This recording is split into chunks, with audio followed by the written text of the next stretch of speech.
RSS BJP वाले हमको आकर वफादारी का सर्टिफिकेट देने की बात मत करो। तुम बताओ तुम्हारे कितने अंग्रेजों में की लड़ाई में मारे गए? एक भी नहीं मरा उनका, एक भी नहीं मरा उनका। एक है तो नाम बताओ। ये तिरंगा है, तिरंगा किस मुस्लिम खातून ने बनाया? हैदराबाद की मुस्लिम खातून ने बनाया, तुम बनाए थे।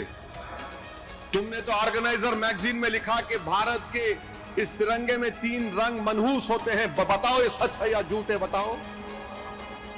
बाबा साहेब के संविधान को, आईन को तुमने कहा कि हम नहीं मानते, मनुस्मृति को मानते, झूठ है या सच है? बताओ। आज तुम आकर हमको देशभक्ति बता रहे हो। अरे तुम्हारी जबान से चीन का नाम नहीं निकलता।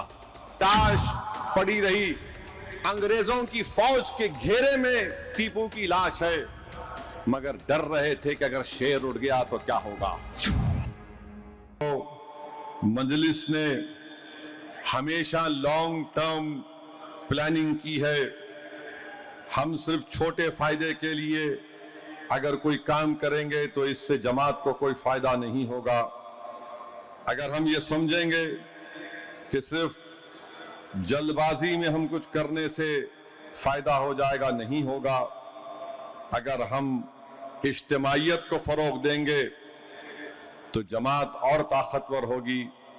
मजलिस इनफरादियत को कभी पसंद नहीं करती, और जो मजलिस के जिम्मेदार हैं उनकी खास काबिलियत ये होनी चाहिए कि सबको साथ लेकर चलें, सबको साथ लेकर चलें, मशवरा करें। आप बैठकर गुफ्तगू करिए। जाहिर है अल्लाह ने 5 उंगलियां बनाई हैं तो 5 एक ही साइज के नहीं है। हो सकता है कि राय मुख्तलिफ होगी, मगर अगर बैठकर आप बात करेंगे तो कुछ एक लाहे अमल पे और कुछ एक नतीजे पर आप आ सकते हैं। और जिसको ओहदा मिलता है उसकी जिम्मेदारी होती है कि वो उन सबको बुलाए। जो बड़े ओहदे पर होता है वो ये ना कहने मेरे से नहीं मिलते, आपसे नहीं मिलते, मगर आपको अल्लाह ने बड़ा इसलिए बनाया है कि आप अपना दिल बड़ा करके उनसे बात करते रहें, उनसे पूछते रहें। ये मजलिस ने किया, और मजलिस ये जानती है कि हमारे वतन अजीज में जो फिरका परस्त ताकतें हैं उनकी नजर में दुश्मन वो है जो अपने हक के लिए उठता है, तो फिरका परस्तों के लिए वो उनके लिए दुश्मन बन जाता है। जो दलित बाबा साहेब अम्बेडकर के संविधान को अपने सीने से लगाता है उसको फिरका परस्त ताकतें अपना दुश्मन समझती हैं। जो आदिवासी ये कहता है कि जमीन से जुड़े हुए हम हैं, हमको मत बर्बाद करो, फिरका परस्त ताकतें उसको दुश्मन समझती है। जो गरीब अपने हक के लिए अपनी गुर्बत के खात्मे का मुतालबा करता है, फिरका परस्त ताकतें उसको दुश्मन समझती हैं। जो नौजवान बेरोजगार है, जो हुकूमत उसको उसका मुकद्दर बनाना चाहती है, वो बेरोजगार नौजवान जब रोजगार के लिए पुकारता है, एहतजाज करता है तो दुश्मन है। जो किसान अपनी फसल की कीमत मांगता है, उसमें इनकम का इजाफा का मुतालबा करता है, तो फिरका परस्त ताकतों के लिए दुश्मन बन जाता है। जो सियासी कायदीन भारत की सरजमीन से चीन को हटाने की बात करते हैं, जो कब्जा कर कर बैठा है, वो दुश्मन कहलाता है। हमारे सर की टोपी, चेहरे की दाढ़ी फिरका परस्त ताकतों को दुश्मनी नजर आती है। हमारी बेटियों और बहनों के सर पर हिजाब फिरका परस्त ताकतों को ये दुश्मन नजर आती हैं। इस मुल्क की सबसे बड़ी खूबसूरती मुख्तलिफ मज़ाहिब के इबादत गाहें हैं, फिरका परस्त ताकतें ये इसको पसंद नहीं करती हैं। तो नौजवानों, आप दोस्त और दुश्मन के फर्क को मैं आपके सामने बयान कर चुका हूं। अब ये आपकी हमारी जिम्मेदारी है कि जो लोग फिरका परस्त ताकतें इन तमाम चीजों को दुश्मन समझते हैं, यही सच्चे भारत के वफादार हैं। क्योंकि भारत में जो ख्वाब हमारे बुजुर्गों ने देखा था कि किसान खुशहाल रहेगा, नौजवान अपने मुस्तकबिल के लिए फिक्रमंद नहीं रहेगा, गरीबी का खात्मा होगा, भारत की दौलत सब में बांटी जाएगी, सिर्फ 10% लोगों के पास 80% दौलत नहीं रहेगी। हमारे बुजुर्गों ने ख्वाब देखा था कि हर एक की इबादतगाह आबाद रहेगी। हमारे बुजुर्गों ने ख्वाब देखा था कि अगर मंदिर में घंटे बजेंगे और ईसाइयों के गिरजाघरों में अगर वहां पर भी घंटे बजेंगे तो मस्जिदों से हय्या अल सलाह और हय्या अल फलाह की भी आवाजें आनी चाहिए। इस ऐसे भारत का ख्वाब हमारे बुजुर्गों ने देखा था, मगर आज हम देख रहे हैं कि एक आइडियोलॉजी का पूरे भारत पर मुसल्लत करना चाहती हैं, जो भारत के इंक्लूसिविज्म, प्लूरलिज्म और डाइवर्सिटी के खिलाफ है। बल्कि भारत के आईन की जो तमहीद है, प्रियम्बल है, उसमें क्या लिखा बाबा साहेब अम्बेडकर ने, liberty of thought, belief and expression, उसके खिलाफ आज सब कुछ हो रहा है। दफा 25 के तहत हमको आजादी दी गई, मजहबी आजादी। इस देश का कोई मजहब नहीं है। आप अल्लाह को मानो, भगवान को मानो, किसको मानते मानो, जो नहीं मानते उसका भी देश है। मगर फिरका परस्त ताकतें आरएसएस कह रही हैं कि नहीं, एक ही आइडियोलॉजी को मानना पड़ेगा। तुम अगर ये नहीं पढ़ोगे तो तुम देशभक्त नहीं हो। हम आरएसएस बीजेपी से कहना चाहते हैं, ये हैदराबाद है। मक्का मस्जिद में मौलवी अलाउद्दीन एक इमाम थे, जिन्होंने जुमे के दिन खुतबा देकर पूरे नमाजियों को लेकर सुल्तान बाजार के जो मौजूदा वुमेन्स डिग्री कॉलेज उस वक्त अंग्रेजों की रेजिडेंसी थी, वहां पर एहतजाज हुआ। क्यों एहतजाज हुआ? कि औरंगाबाद में एक मुस्लिम मुजाहिदीन को गिरफ्तार कर लिया गया था, गोलियां चली, मौलवी अलाउद्दीन गिरफ्तार हुए। काला पानी का पहला मुजरिम हैदराबाद का इमाम था, मक्का मस्जिद का। तुर्रेबाज खान की लाश उस सुल्तान बाजार के पास 5 दिन तक लटकती रही। आज आरएसएस बीजेपी वाले हमको आकर वफादारी का सर्टिफिकेट देने की बात मत करो। तुम बताओ, तुम्हारे कितने अंग्रेजों में की लड़ाई में मारे गए? एक भी नहीं मरा उनका, एक भी नहीं मरा उनका। एक है तो नाम बताओ, नाम नहीं बता सकते तो बोलते नहीं ये भी हमारा, वो भी हमारा। ये हमारी दास्तान है, हकायक है। आज आप आकर हमको बोल रहे हैं कि तुम ये नहीं पढ़ते। अरे बाबू, क्या पढ़ना नहीं पढ़ना हमको मालूम। इस देश की आजादी में अगर मुसलमानों ने हिस्सा लिया, अगर तुम ये कहोगे कि ये पढ़ोगे तो देशभक्त हो, तो बताओ तुम यूसुफ मेहर अली, जहां से हमारे मुंबई के कॉरपोरेटर आते हैं, जिसने गांधी से कहा था कि क्विट इंडिया का नारा यूसुफ मेहर अली ने दिया था, तुम उसको क्या बोलोगे?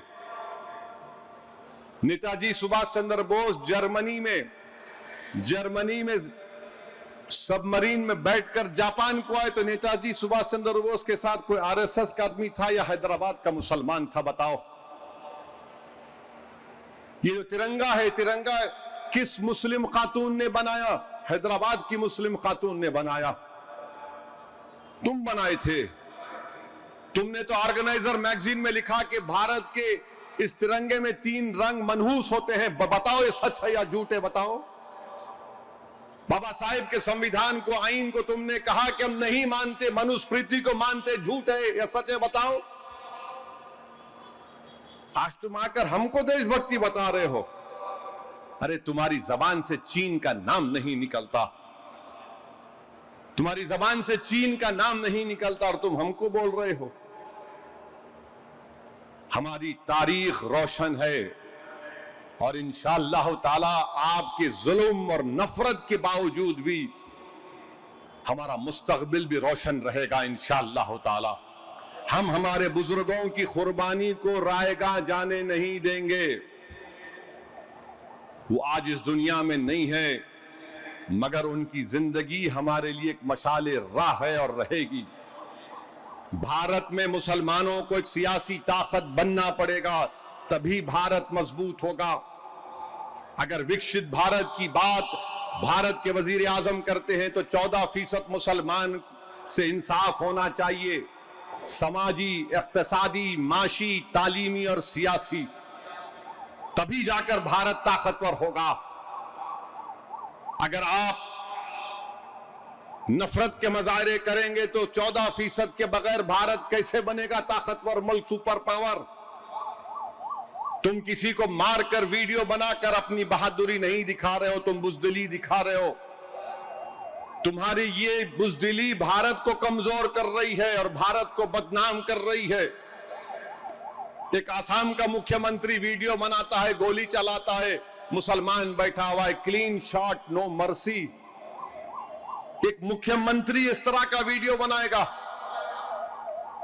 आज भारत के वजीर आजम आसाम को गए, एक लफ्ज नहीं बोलते, भूल गए सबका साथ, सबका विकास, सबका विश्वास को।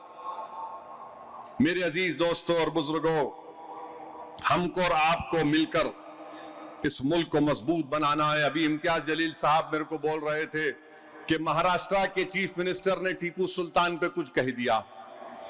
हम महाराष्ट्र के चीफ मिनिस्टर को बोल रहे हैं कि शायद वो ज्यादा पढ़ते नहीं होंगे, वो व्हाट्सएप यूनिवर्सिटी के पीएचडी उनके पास होगी। भारत का जब पहला संविधान बनाया गया था, उस संविधान को बाबा साहेब अंबेडकर ने बनाया। जितने संविधान सभा में लोग थे, नेहरू की साइन, सरदार पटेल की साइन, बाबा साहेब अंबेडकर की साइन, जितने उसमें थे सबने साइन किया। पार्लियामेंट की लाइब्रेरी में आज भी वो पहली संविधान की किताब है। मैं इम्तियाज जलील को जब एमपी थे पार्लियामेंट की लाइब्रेरी में ले जाकर दिखाया था, इधर आओ देखो। और उस पहली संविधान की किताब में इस मुल्क की तारीख में जो नुमाया शख्सियतें थी उनकी तस्वीर हैं। राम, सीता, लक्ष्मण की है, गुरु नानक की है, मुगल बादशाह अकबर की है, झांसी की रानी की है, गुरु नानक की है और टीपू सुल्तान की भी फोटो उसमें है। तो फडणवीस साहब वो पढ़ लो आप। जब सरदार पटेल साइन कर रहे तो आप बड़े हैं या पटेल बड़े हैं, हमको बता दो आप।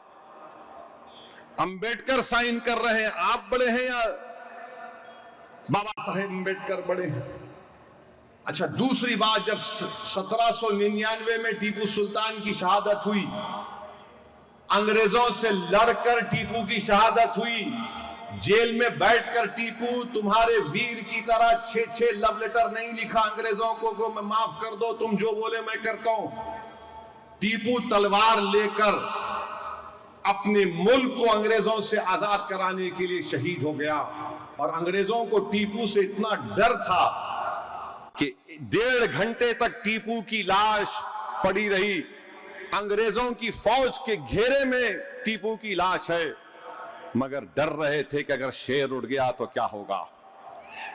जब जाकर देखे तो टीपू का जिस्म गर्म था।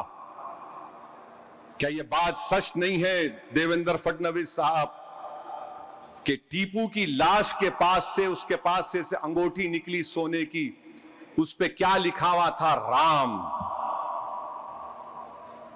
उस पर राम लिखा हुआ था। और 2014 में बर्तानिया में 1,40,000 पाउंड में उसका हर्राज हुआ। क्या यह बात झूठ है कि एपीजे अब्दुल कलाम ने अपनी किताब विंग्स ऑफ फायर में लिखा कि भारत मौजूदा जो मिसाइल टेक्नोलॉजी, रॉकेट टेक्नोलॉजी को आज कर रहा है, वो टीपू के ख्वाबों को हम पूरा कर रहे हैं। एपीजे अब्दुल कलाम तो आपके लिए हीरो है ना, हमारे लिए भी है, मगर आपके लिए ज्यादा है। आप तो बोलते नहीं हर मुसलमान एपीजे अब्दुल कलाम क्यों ना चाहिए। ठीक है, मैं खराब हूं, वो अच्छे हैं, तो उनकी बात को मान लो। विंग्स ऑफ फायर में एपीजे अब्दुल कलाम ने टीपू सुल्तान का जिक्र किया। अच्छा चलो ये भी मत मानो तो तुम गांधी को मानते नहीं मानते, या फिर तुम गोडसे को मानते, बोलो हमको। गांधी ने अपनी यंग एज मैगजीन में लिखा कि Tipu Sultan was the embodiment of Hindu Muslim unity, यानी वो टीपू सुल्तान हिंदू और मुसलमानों में मोहब्बत का यकजाई था। अब क्या गांधी को झूठा बोलेंगे आप? मेरे को बोल सकते आप? क्या टीपू सुल्तान ने श्रीनगरी मठ में फौज आई थी, कहां से आई थी फडणवीस बोलेंगे आपको, मैं बोलूंगा तो फिर फौज आकर सोने का एक पुतला था उस मंदिर में, लूट के लेके चले गए, शारदा देवी का। टीपू ने वहां पर मंदिर को तामीर करवाया, ग्रांट लिखे। 1791 जुलाई 6 को टीपू ने खत लिखा था मेलकोटे को, मेलकोटे की मंदिर के बारे में उसमें लिखा गया, आज भी जाकर देख सकते। बादशाह था टीपू, टीपू डेमोक्रेट नहीं था। बादशाह और जमहूरियत में फर्क होता है, आप इख्तिलाफ करो टीपू से, मगर यह बोलना कि नहीं टीपू इतना दुश्मन था। अरे हर बादशाह को सिर्फ अपनी ताकत से मतलब रहता था। वहां का इलेक्शन था, वोट डालने का मियार था, कुछ नहीं था। मगर तारीख को अगर आप तोड़ मोड़ के पेश करेंगे तो ये जरा हकीकत को पेश करना था। और क्या ये बात झूठ है या सच है, बताओ। अप्पाजी राम कौन थे? टीपू सुल्तान की फौज के कमांडर थे। ये भी बोलो आप झूठ है। टीपू सुल्तान के साथ थे ये लोग। उनके ट्रेजरर कौन थे, खाजिन कौन थे? कृष्णा राव। तो बीजेपी जो है इस तरह से तारीख को पेश करती कि नफरत पैदा कर दो, मगर भारत की पहली संविधान की किताब में टीपू की फोटो है या नहीं, बता दो। चलो, ये तो 1950 की बात कर रहा हूं। मेरे अजीज दोस्तों और बुजुर्गों, SIR होने वाला है। बिहार में हो गया, अब तेलंगाना में होगा और उसके बाद महाराष्ट्र में होगा। मैं हमारे तमाम अराकीन बल्दिया, महाराष्ट्र के सदर और जिम्मेदारों से अपील कर रहा हूं, तेलंगाना की आवाम से अपील कर रहा हूं कि SIR जब होगा, एक एक जेन्युइन नाम पूरा हमारा आना चाहिए। और याद रखिए, अगर आप अपने नाम को डलवाने में कोशिशें नहीं करेंगे, मजलिस